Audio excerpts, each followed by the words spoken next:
so I have a girl at work that was telling me about her making Hawaiian barbecue. So I said to myself, make some Hawaiian barbecue that's better than hers before she even has an opportunity, right? So that's what we're gonna do, is we're gonna make some barbecue chicken, but we're gonna do it Hawaiian style. Because this is a marinade, we don't really have to cut stuff up too much. So, quite honestly, just like that is good enough. So the same thing here, if we wanted to, we could just take our knife blade this way, hit it, squish it, throw it inside there, okay? Fresh bell peppers at the store a lot of times are kind of pricey, so I usually will get this for like a couple bucks, which is gonna be just fine. We're gonna throw some bell pepper in there. And of course, if it's Hawaiian, we're gonna end up having to put some ginger inside here. So just as long as the marinade has access to a lot of the ginger, it will collect those flavors. We can throw that inside here as well. I've got an orange here that we are going to cut up. Now you can't make anything Hawaiian without using pineapple. So we're gonna put a can of pineapple in here, including the juice. This is hula hula sauce. You don't have to use this, you can just use soy sauce if you want. But we are going to put about 1/4 cup. Let's put about 1/2 cup brown sugar. You can use ground black pepper. In this case, I'm just going to end up using peppercorns. And I'm going to put about maybe, almost a tablespoon. I'm going to add a little bit of water to this. Add one more thing. We've got pineapple in here that's got acid, okay? But I'm going to add a little bit more vinegar just to give it a little bit more of that acidity that we're kind of looking for. It's on medium heat right now. And we're just going to kind of take this stuff and mix it all up. A lot of this is going to end up breaking down during the time that this heats up.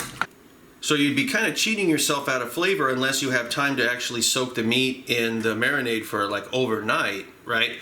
We're trying to do this where we can actually get it done today, right? So what I ended up doing is I ended up putting some water in here with about 1/4 cup of salt, and I threw my chicken thighs inside here. The reason why I'm using chicken thighs is because chicken thigh has a little bit more fat, and also it ends up having a little bit more of a chicken flavor to it. So what's going to end up happening is over maybe a period of a couple of hours, the color of the water is going to change because it's going to suck some of the blood out and everything like that. And then the salt is going to go inside the chicken, which means every piece of chicken that you bite into is going to have the perfect amount of salt, right? You don't have to worry about this being too salty. After this is done, we're going to rinse off the salt that's on the outside of this because it is a very salty solution. And I have spoke many times about washing the meat, okay, and how you don't really want to wash the meat. In this particular case, it's okay to wash the meat, okay, because we are trying to get the extra salt off of it. Now, if you have the time, okay, you do not have to do this step. What you can do is after you're done with the marinade, let it cool, put all the chicken inside the marinade, throw it inside the refrigerator, let it set overnight. And it's going to be pretty much doing the same thing because of the salt that's inside the soy sauce. Okay, this is, I'm doing it like this because, like I said, I'm going to try to get this all done today. Okay, so this has been about 30 minutes on here.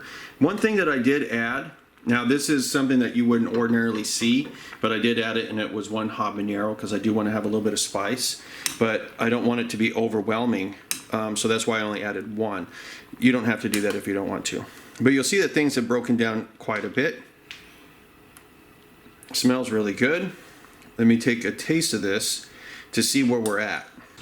So tasting that, there's a couple things I want to add to this. I have a little bit of black pepper here still left in this little thing. I'm going to get rid of it. Another thing I'm going to add is a little bit of onion powder. I don't really need too much. The garlic is coming out a lot more than that onion is, and so that's why I'm adding this. So adding a little bit more of the huli huli.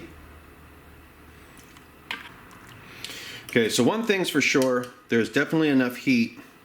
So I'm going to take out the pieces of habanero that I see. Okay, so this has been cooking a little while longer. I think that this is actually done. Let's go ahead and give this a taste. It smells pretty incredible in here. Everything's broken down quite well. The smell is ridiculous. Let's take a taste. The only thing that I think that this needs is just a little bit more brown sugar in this. Maybe like another quarter of a cup. Okay. Other than that, I think we have a winner. So I've got my Star Wars popcorn bucket. And I'm going to run this through the strainer. So now we've got our marinade inside here, and what I'm going to do is I'm going to take my chicken out of the brine, I'm going to rinse it, and I'm going to throw it in here even though that this is hot. Let's go ahead and dip this inside there, let it sit for a few minutes. If you want to, you can let the marinade cool, and then you could throw the chicken in and let it sit in there overnight once again, and that will increase the flavor. And the chicken being cool and being room temperature will have dropped the temperature of the marinade. Okay, now we're going to do something with this marinade that a lot of people say, oh, you shouldn't do that, but it's perfectly safe. Okay, and that is what we're going to do is we're going to be barbecuing, and then when we turn it, we're going to dip it back inside the marinade, and we're going to put it back on the grill. And we just have to make sure that when we're doing this that we don't use the marinade for anything unless we cook it again afterwards, because this will have been contaminated with anything like salmonella.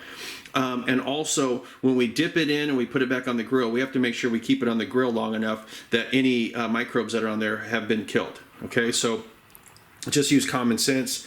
But we want to put layers of this on there. Now, if you feel uncomfortable about doing what I'm doing right here, that's fine. You can just put some in a separate bowl, dip the chicken in it, and then use a brush to do it during the time that you're barbecuing. It's up to you. So I've got some just regular brined chicken with nothing on it on here for me.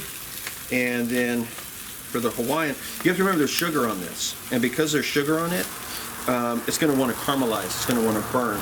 So you have to keep a close eye on this during the time that you are grilling, because if not, this can turn black real fast. Okay. And the charcoal I use is usually just lump charcoal, usually mesquite or something like that.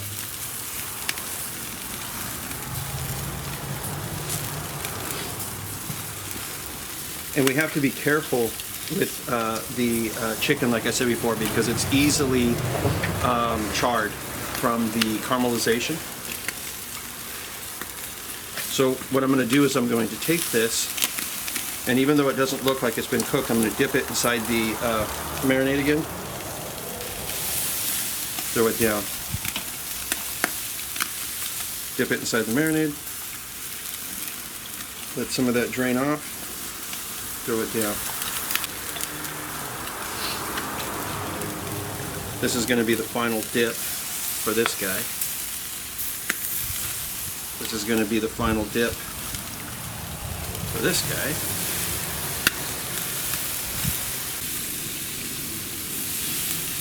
So I'm going to keep doing this until I know that they're cooked completely through, and then we're going to go back inside. Okay, so I've taken it off the grill, and I know it's cooked all the way through, and it's still tender. And I had taken a taste of it, and it's good. There's nothing wrong with it. But I want to have this flavor really, really, really intensified. Nobody's going to complain about how this tastes now, but I really like rich, powerful food. So what I'm doing is the marinade that I kept dipping it in, I'm bringing it up to a boil, and then I'm going to lower it down just a little bit, and then I'm just going to allow this to reduce. It might take 30 minutes or so, but I want this to get down to a point where it becomes a lot thicker than it is, and then I can even add a little cornstarch to this, or potato starch, whatever you want to use, and then it'll thicken up like a barbecue sauce, and we can put just a little bit over the top of that chicken. It's going to knock your socks off. Okay, so I've boiled this down considerably, and I've got a little bit of cornstarch and water here, and this is only going to take a second for this to thicken up, and it's not going to thicken until it comes to a boil. And then after it comes to a boil, then we're going to know that it's as thick as it's going to end up getting. Generally what I'll do is I'll dip a spoon or something in it. When I see that it coats the back of the spoon, then I know that this is going to end up being thick enough. And also this is hot. When it cools, this will become much thicker. Okay, but let's taste it, because this is going to be a little bit more potent than it was before, as well as it's going to have a little chicken flavor. Wow, That is so intense. Okay, let's do this. This is so intense. The flavor of this right now is just insane. So we're going to put this in the oven. We're going to get it close to the top, almost like a broiler, okay? And then that's going to end up thickening up this sauce, and it's going to stick. We can flip it over, put even more sauce. And what I'm doing is I'm putting this on broil, and I'm putting on about 275 degrees. I only need this in here for about 5 minutes. I only want that top to kind of caramelize and lock in on the chicken. It's going to warm the chicken back up too, but it's not going to dry it out. If we were to put this into a low temperature oven to kind of keep it warm, it would dry the chicken out. And that's the last thing that we want to do. Check that out, guys. But just to make sure everybody gets some at work, I'm going to go ahead and cut this. But that right there is intense. That is some pure intensity.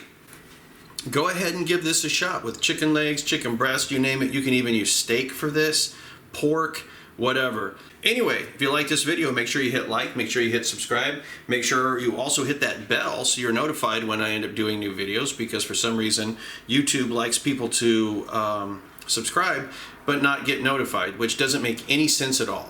That makes absolutely no sense to me. Anyway, that is that. And until next time, I'll talk to you later.